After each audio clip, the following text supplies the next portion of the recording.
Last year, Disney announced that there would be a gigantic partnership. Bob Iger, during one of those goofy investors call, said, "Hey guys, the kids, they really like the video games, so we're gonna be investing a lot in the Fortnite because the kids, they like the video games." And of course, you knew that a bunch of the IPs would be making their way over there. And in fact, there has been a bit of a relationship between Lucasfilm and Fortnite for a minute, because if you recall, okay, and I don't blame you if you don't, because this happened about 6 years ago at this point in time. Emperor Palpatine announced his return to this is so stupid, announced his return to the galaxy via a transmission in Fortnite. So here we are 6 years later, about a year removed from the next film to come out from Lucasfilm to hit the cinemas, and we have Darth Vader in Fortnite. Bro, this is like society and just culture in general is so goddamn cooked, okay? So this is all the way back May 16th, okay? So just a little bit earlier this week, James Earl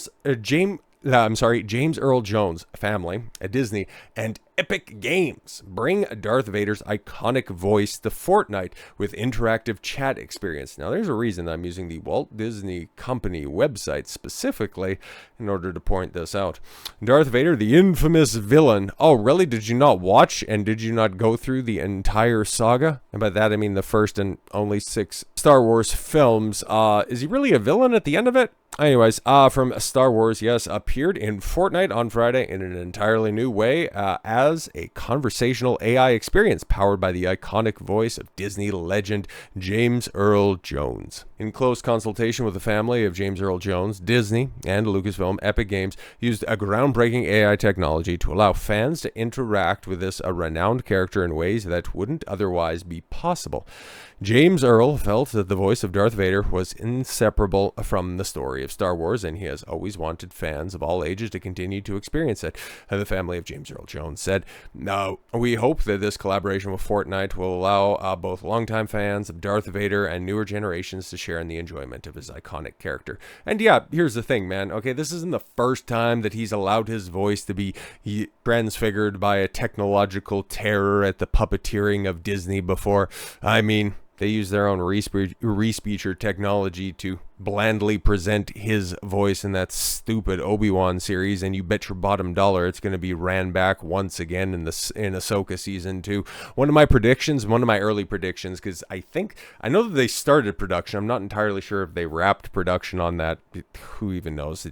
I'm sure it'll probably come out before the end of the year, and we're definitely going to be seeing Hayden Christensen, who's announced to be coming back alongside Ewan McGregor's going to be doing a couple of cameos, and we heard something about Padme coming back. God, it's just gonna suck so fucking bad after after the highs of Andor. Okay, it's just already back to the slop, all of the key jangling, and we're definitely going to be seeing Hayden Christensen sans helmet, but in the rest of the Darth Vader costume. I guarantee that's going to take place because, oh my god, he Vadered. It's red. That was the most viral thing to come out of Ahsoka season 1, outside of that AIDS that I ended up catching and definitely haven't been able to shake over this past week, so my apologies for the voice. Not quite as iconic as Vader's, but my lingering illness is just emblematic of both current day Star Wars and video games in general. But this is interesting, right? Because, okay, Disney, Fortnite, the Jones estate were all very much well aware that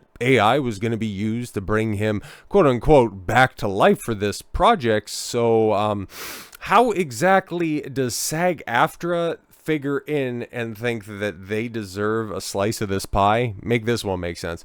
SAG-AFTRA files an unfair labor practice for AI Darth Vader in Fortnite. Llama Productions chose to replace the work of human performers without providing any notice of their intent to do this. I beg your pardon? It seems like everybody is very well aware of this, and yeah, James Earl Jones, I think it was prior to his death too. Well, yeah, basically, yeah, because Ahsoka season 1 was a couple of years, or I'm sorry, Obi-Wan Kenobi series, that was a couple years back, and they were already using him for re-speecher. The last time he performed the role, I'm pretty sure was for Rogue One, but that was back in 2016, and yeah, he sounded a little bit odd and a little bit aged, but hey man, you would definitely take older Darth over re-speecher, flat delivery Darth any day. That's what we're going to be stuck with moving forward. Yay, it's so great. Well, that is, of course, until Disney decides to remake the original trilogy and recast Darth Vader. It's going to be so wonderful. It's just what a time to be alive. I'm just wondering what's going to happen first. Disney remakes the OT, or Warner Brothers in a last-ditch effort to try to make a little bit of money to stave off and to raise their credit score from junk bond status. That just happened, by the way. And they get Peter Jackson to redo Lord of the Rings. God, I don't. If that happens, oh my, I don't even know. Even just saying that stuff makes me physically ill, even more so. But I'm just wondering what happens first, because Disney, we know that they're creatively bankrupt, but Warner Brothers is practically bankrupt. So they're both desperate for a win, especially Lucasfilm, because, you might get a couple of awards for Andor, but you're not recouping that $700 million budget for those 2 seasons, which honestly, the way that they spend money on these projects, on these projects, like Drunken Sailors, it's not that much more in the context of what they normally spend on a series. But for the fact that you got 24 episodes of Andor, give or take 45, 50 minutes per episode, and you compare and contrast that with a $230 million budget for about 3.5 hours of The Acolyte, it's not that different, and especially with the quality that you get for we could continue to make those comparisons, and we probably will, maybe over the weekend, because there's more stuff specifically about Star Wars. I wanted to talk about James Earl Jones here, and then this hilarious lawsuit that SAG-AFTRA thinks that they're entitled to, because everybody right now, like the entire entertainment ecosystem, if you're not like an indie game creator, you are becoming increasingly greedy, because you're realizing that the big budget space is rapidly contracting. SAG-AFTRA, the union that represents 160,000 actors, voiceover artists, and other media professionals, that ended up shooting themselves in the foot a couple years back when they went on that stupid writers and actors strike that ostensibly, when you guys had a chance to, build momentum off of, suckling at the government teat throughout 2020 and 2021, you really had an opportunity to build on that, but then you decided, no, we're just going to go on strike, and what did you end up getting? Oh, half of the production cut down, and hastening your demise as an industry. Good job on that one.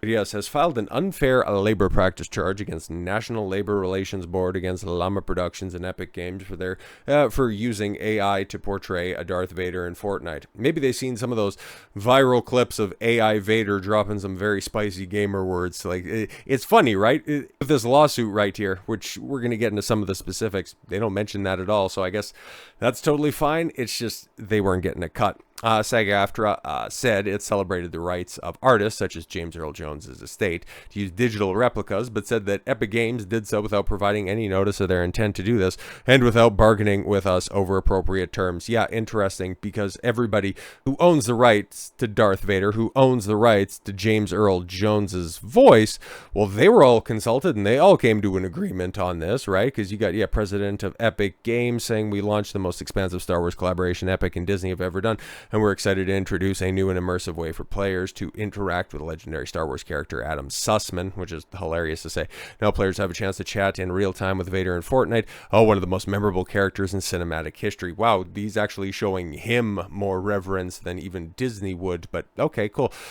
But yes, we celebrate the right of our members and their estates to control the use of the digital replicas and welcome the use of new technologies to allow generations to share in the enjoyment of these legacies and renowned roles. Yeah, see, this is the scumbaggery that I despise when it comes to unions. It looks like, everybody's fine. Everybody's having a great time. But no, the socialists over in the corner don't appreciate what you guys are doing. However, we must protect our right to bargain terms and conditionings around the use of voices that replace the work of our members, including those who previously did the work of matching Vader's iconic rhythm and tone in video games. Yeah, okay, cool. Here's the thing. AI Vader didn't put anybody else out of work, because prior to bringing in Vader, I'm sure there was probably a Vader skin, okay? I wouldn't think that this is the first time that Fortnite has done something creepy like this, so given the fact that they got the most authentic version of Vader that they could, now they decided to introduce his voice into this. So they weren't putting anybody out of work because they weren't looking at bringing in anybody outside of the ever-adapting AI Vader that could just change to the whims of the chat, which led to him, I don't don't know, maybe singing along to a certain Kanye West song. Fortnite's signatory company, Llama Productions, chose to replace the work of human performers with AI technology. Unfortunately, they did so without providing any notice of their intent to do so, and without bargaining with us over appropriate terms. As such, we have filed an unfair labor practice charge with the NLRB against Llama Productions. The filing itself says, within the past 6 months, Epic Games and its agents and representatives failed and refused to bargain in good faith with the union by making unilateral changes in terms and conditions of employment without providing notice to the union for the opportunity to bargain by utilizing AI-generated voices to replace bargaining unit on the interactive program Fortnite.